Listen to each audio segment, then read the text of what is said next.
మిగతా కొంతమందిని ఇన్వాల్వ్ చేస్తామని చెప్పేసి ఎస్ఐ ఒకరికి ఫోన్ చేయడం జరిగింది. అందులో వాళ్ళకి లంచం అడిగారు. లంచం అడిగితే వాళ్ళకు ఇష్టం లేదు లంచం ఇవ్వడం. మాకు కాంటాక్ట్ అయ్యాడు. దాంతో మేము దాన్ని పరిశీలించినాం.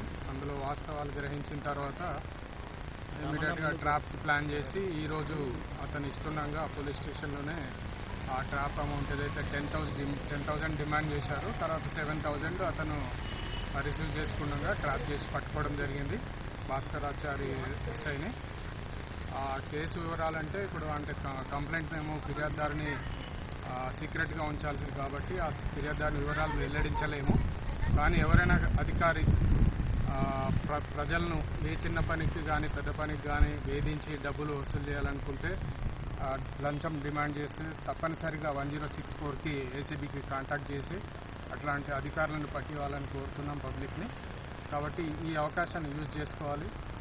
1064 అయితే ఈజీగా అందరికీ అర్థమవుతుంది. దానికి చేసి మాకు వెంటనే కనెక్షన్ అవుతుంది, మాకే కాంటాక్ట్ అవుతుంది. అంటే ఏ జిల్లా పరంగా అడిగితే ఆ జిల్లా కాంటాక్ట్ చేసి ఇచ్చేస్తారు వాళ్ళు. కాబట్టి అది యూజ్ చేసుకొని ఈ లంచగొండి అధికారులను పట్టివ్వాలని కోరుతున్నాను. డిమాండ్ అమౌంట్ ఏంటి సార్? 10,000 డిమాండ్, 7,000 యాక్సెప్ట్ చేశాను. మనం 7,000 ఒక్కరేనా సార్ ఇంకెవరన్నా? ఒకరే okay right. Thank you sir. Sir కొంచెం విజువల్ ఇవ్వండి సార్.